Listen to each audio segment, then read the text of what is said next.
This film is brought to you by New York Life and its over 11,000 agents and representatives who offer you quality financial products and services to help you get the most out of life. Good afternoon, everyone. This is Merrill Reese along with Stan Walters in Chicago, and welcome to the playoffs. For Soldier Field at this time of the year, this is the French Riviera. No snow, no sleet, no single-digit temperature. It had been 7 long years since the Philadelphia Eagles played a postseason game. Yet never in the history of the National Football League did a game take place like the one on December 31st, 1988. Cunningham in the gun. He's being chased. He's firing. And it is tipped in the air and caught by Quick. And it's holding against the Eagles. Another penalty back upfield. 2 touchdowns called back here in the early going of the ball game. The Eagles could have overcome their own mistakes, yet soon they faced a far greater nemesis, the fog. I've been in stadiums where they put you in high press boxes and you feel like you're looking through the clouds. But in this case, we really are in the clouds. This was a foe for which there was no strategy. No game plan could have prepared the Eagles for the higher forces of Mother Nature.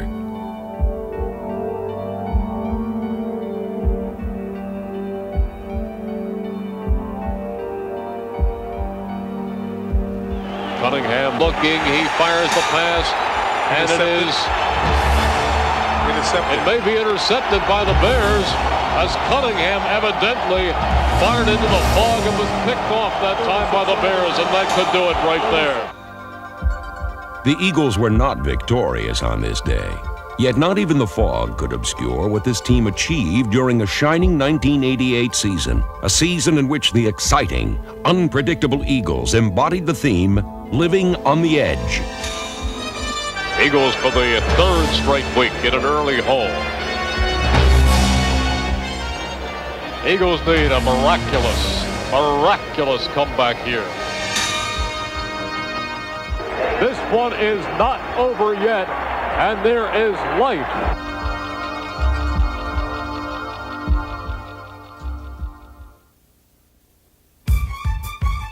Opening day saw the Eagles travel to Tampa Bay, and the 1988 season was inaugurated with an offensive explosion. Tony the single setback as Cunningham goes back. He's rolling to the far side, puts it in the air, fires, and it's complete on the far side of the field, and running down the sideline for a touchdown is Mike Quick. 3rd down and goal, and the football at about the 2. Cunningham faking, and Randall is going to pump and run it in himself. And the punt is John Telchik. And it's a fake with the snap going to Hogue. 35-30, 25-20, 15-10. Terry Hogue, touchdown! And the Eagles have hit the 40-point mark. With a 41-14 rout, the Eagles enjoyed their most prolific offensive day in 7 years. The following week in the home opener against Cincinnati, the Eagles continued to showcase their offensive power and versatility. 7-7 the score. 1st and 10 Eagles, the ball at the 15. Cunningham back. Cunningham going for the end zone. Complete to Keith Jackson for a touchdown. The true nature of the Eagles' season was revealed as Cincinnati drove for the game-winning touchdown in the waning moments. 3rd and goal at the 3. Esiason rolling. Fires for the end zone. Caught for a touchdown, and the man who caught it was Tim McGee. Time was not on the Eagles' side for 3 consecutive weeks as the team let leads and scoring opportunities slip away. After a loss at Washington came a heartbreaking last-second defeat at the hands of the Minnesota Vikings, 23-21. The Eagles seemed to hit rock bottom in Week 5 as they spotted the Oilers a huge lead. Even worse, early in the game, they lost their most dangerous offensive weapon as Mike Quick suffered a broken leg, which would sideline him for most of the season. Ironically, it was a newcomer who ignited the Eagles' resurgence against Houston. Newly acquired place kicker Luis Zendejas connected on 3 field goals, foreshadowing the consistency he would provide throughout the remainder of the season. As would be the case throughout 1988, the team looked to Randall Cunningham to march them on the comeback trail. Let's go, baby. Come on, man. Let's go, Bird. Nobody behind Cunningham as he rolls left. He sets up. Now he's going to roll right. He's going to run. 30, 25, 20, 15. Touchback at the 10. He dives into the end zone. Touchdown! 33-yard touchdown run, Randall Cunningham. Cunningham begins to roll. He is looking. He is floating it for Garrity, who leaps. Touchdown! Great catch, Greg Garrity. What a catch by Garrity. And the Eagles can take the lead with the extra point. 1st and 10, Houston. The give, no, play action as Carlson rolls and he's sacked for a safety. Clyde Simmons has him for a safety. The Eagles dominated Houston 32-23, but underscoring this win was the loss of Mike Quick. There was agony in this victory, yet there was also the optimism of rookie Keith Jackson. How many weeks? 8. I'll take over. And when Mike went down, Randall was looking for somebody else to get the job done. And since I was catching so many passes at that time, he had so much confidence in that I'm going to be open all the time that he can throw me the ball. That's why I'm catching so many passes. The prolific rookie possesses outstanding physical attributes, as pointed out by Eagles offensive coordinator Ted Plum. He's a guy that's 6'2" and around 250, runs under a 4.7 40. He is really not playing like a rookie. His ability is really outstanding in an instinctive kind of way. I have the speed of a running back, the hands of a wide receiver, and then I have the size of a tight end. You take those three combined and running routes at the same time, then you have a great tight end. Of course, he's got a dimension where he can run away from a linebacker too, and defensive back. Dallas put their best defensive back on him, and he still caught a bunch of balls. So he's a great football player. At the beginning of the year, before we even started, before I caught a pass, they said, what do you think you're going to do for this team? What are your goals? And I said, my goal is to be in Hawaii when it's all said and done. Jackson made the Pro Bowl as a starter, and his 81 catches set a new Eagles single-season receiving mark. This past year, Jackson was arguably the best at his position in the NFL. Many would say the same thing about quarterback Randall Cunningham. Few players meant more to their team than Randall did in 1988. If Randall Cunningham has a great game, I think it's going to affect the whole team.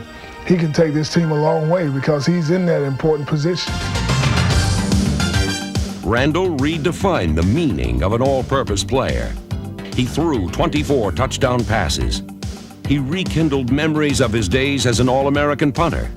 And he led the team in rushing for the second straight year. Randall is a gifted athlete, and he has an outstanding arm. He's very mobile, and I think he sees very well. A lot of people who are just gifted and talented won't work at it. And those are the people who don't make it to the top. They fail because they're like, oh, I've got talent, I don't have to work out. What kind of coverage? Your nickel? What do you think they're going to play? They're going to play the man again, either that or blitz. Yep. Good read, man. That's coverage. Good. Dude, you blitz them and throw the ball right in your face. Set! 355, go!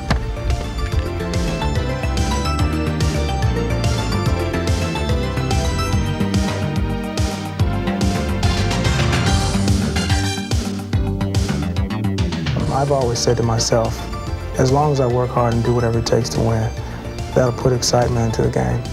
And, you know, I might have to run out of bounds. If I throw my arm up like that to the fans, they get fired up and they get pumped up, and that helps our team out because everybody gets fired up.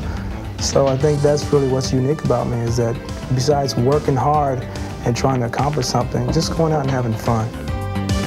I'll see guys are covered, and I don't like throwing interceptions, so I'll take a chance, roll back the other way. I ran for a touchdown, and I said to myself, that's crazy for me to be doing that, but it was fun. Randall also relished being in the spotlight, and one game in particular marked his emergence as a prime-time player. A lot of attention on Randall Cunningham, the national spotlight. glaring on Randall tonight. And let's see how he handles the pressure. Randall faking, now rolling with the football and being flattened at the 10, but throwing the ball to Giles for a touchdown. Cunningham in the gun this time. Third down, takes the snap, throws it, complete to Byers for a touchdown. Cunningham is back. He's looking, goes over the middle of Carter, who catches 35, 40, 45 midfield.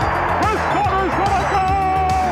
Touchdown, Chris Carter! And this is all she wrote. In only his second full year as the Eagles' starting quarterback, Randall Cunningham firmly established himself as one of the preeminent players in the NFL and was accorded hero status by the faithful in Philadelphia.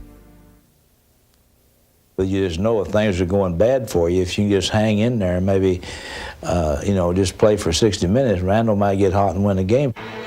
By week 8, the slow-starting Eagles had carried the living on the edge theme to its extreme, trailing 20-0 at home against the Cowboys. When you're in a pressure situation, you can either say, wow, this is too hard, or you're going to take that challenge. Cunningham back, firing for the end zone. The Byers touchdown!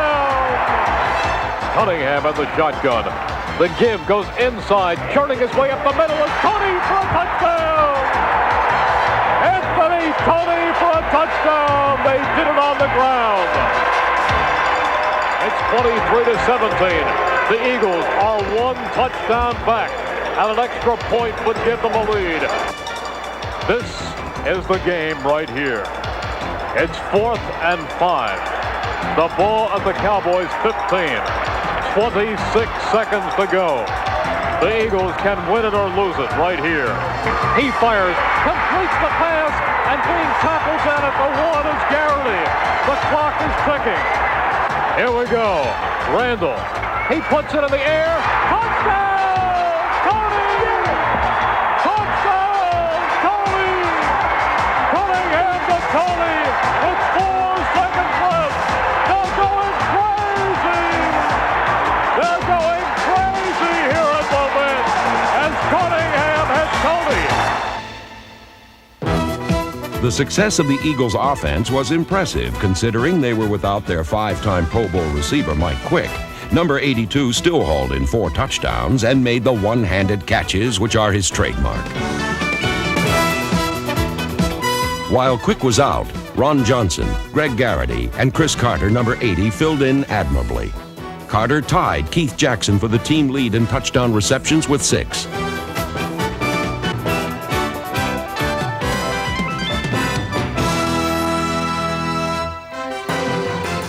Perhaps the greatest offensive improvement was made by the line. The addition of veterans Dave Remington at center and Ron Heller at right tackle helped stabilize this young unit. Right guard Ron Baker's return from injury coincided with a team stretch run, during which they would win 6 of their final 7 games. David Alexander and Matt Darwin solidified the left side of the line.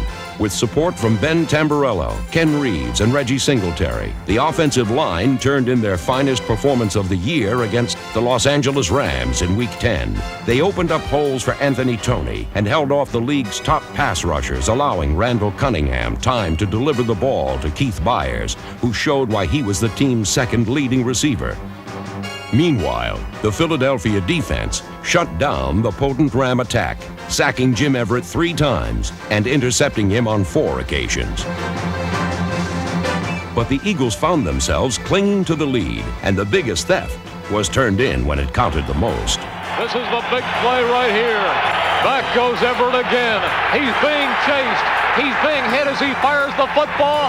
Intercepted! Intercepted by Flozell. And that could seal the game. And this is going to be one of the biggest Eagles wins in years. Frizzell also made big plays on special teams, earning him MVP honors of that unit, a unit which also featured the consistent punting of John Telchik. The coverage teams improved in 1988, led by David Little and Ty Allert, number 58. Rookie Izell Jenkins, number 46, made an immediate impact, blocking 2 punts. Jenkins also added depth to the defensive backfield, which featured rookies Eric Everett and Eric Allen, number 21, whose 5 interceptions ranked second on the team. Andre Waters held down the strong safety spot and led the team in tackles for the second straight year with a career-high 154. The team interception leader was Terry Hogue, who notched 8, second in the entire league. Hogue, a ferocious hitter, also combined with fellow free safety Wes Hopkins to produce turnovers, enabling the Eagles to rank second in the NFL in that category, a tremendous improvement from 1987. Todd Bell, number 52, was the team leader in fumble recoveries. Bell, the weak side linebacker, will be given a shot next season at his former position of strong safety. Rounding out the linebacking core was the talented Seth Joyner, number 59, who finished the season with career highs in interceptions and tackles. Dwayne Giles was a capable backup, while Mike Reichenbach split the middle linebacker duties with Byron Evans, number 56. As has been their trademark, the Eagles' strength was in stopping the run, and the front line of defense was one main reason. Number 74, Mike Pitts, was a rock at left defensive tackle. And Jerome Brown, number 99, continued to show flashes of brilliance on the right side. When occasionally injured, Brown was spelled by capable backup Mike Golick. Right defensive end Clyde Simmons quietly had his best season. The heart and soul of the Eagle defense remained perennial Pro Bowler Reggie White. At the Meadowlands in Week 12, White made what turned out to be the pivotal play, knocking Phil Simms out of the game. But this was a contest which typified the Eagles' penchant for having the unpredictable bounces roll their way in 1988. They say that great teams have both luck and skill. And if this Chris Carter touchdown didn't prove it, the Luis Zendejas field goal attempt in overtime surely did. The ball is spotted. The kick is blocked. It's blocked, but it's picked up by Zendejas, and it's lateral back and running in for a touchdown. The Eagles win. Clyde Simmons, I think, Merle. Brought down. The miracle of the Meadowlands 10 years later. On the 10th anniversary of the famed Miracle of the Meadowlands, Clyde Simmons brought a feeling of deja vu as the Eagles won in overtime 23-17, while Simmons was the hero of this game. The following week at home against the Cardinals, a new hero emerged, Ron Johnson. Cunningham is back on first down. He is looking, he's stepping up, he drills the football, complete for a touchdown as he goes to Ron Johnson. All of Veterans Stadium held their collective breath when Randall Cunningham was briefly injured. But backups Don McPherson and Matt Cavanaugh, number 6, can come to the rescue when called upon. Cavanaugh on third down, backs up, looks, floats it for the end zone. Touchdown! Eagles lead by 10, but do not feel safe yet. Back goes down again. He's pumping. He's going deep. It is intercepted. Picking it off is Hogue. Down the far side of the field. Hogue to midfield. And he's tackled right there, and that can wrap it up. And now you can feel safe. The Philadelphia Eagles were now tied for the NFC East lead with 3 games to go. Congratulations, Jordan. All right, okay. Where's 85 at? Yeah.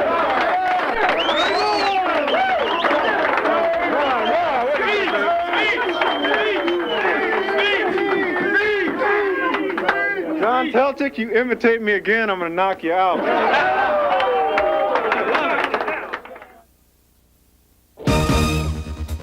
For the second straight year, the most dangerous and dominating defensive lineman in professional football wore Eagle green. Reggie White led the NFL in sacks with 18. Whether attacking from left defensive end or perched over center at nose tackle, White was the complete player. I believe a great defensive lineman is a lineman who can play both the run and the pass. You don't have many defensive linemen that can do that. And I was fortunate enough this year to have 131 tackles. And I probably played the run better this year than I played in the past. White led all defensive linemen in tackles, and his mere presence upset offensive game plans. When the Eagles traveled to balmy Phoenix for a crucial Week 15 game, White set the tone for the stifling Eagles defense.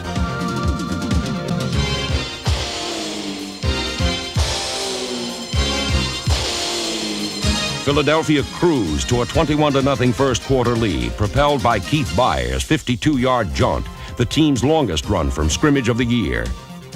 Randall's arm and legs did the rest on offense.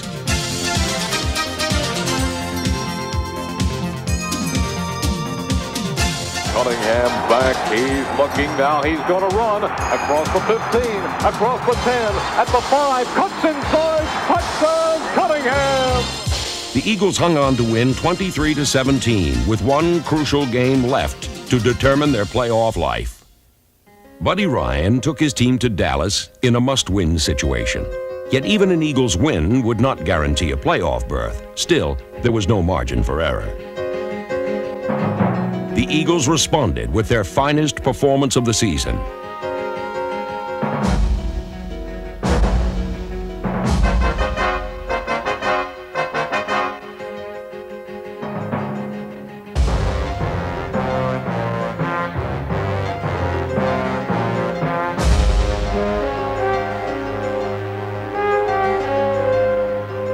Second down. Cunningham is back. He steps up. He's floating it for the end zone.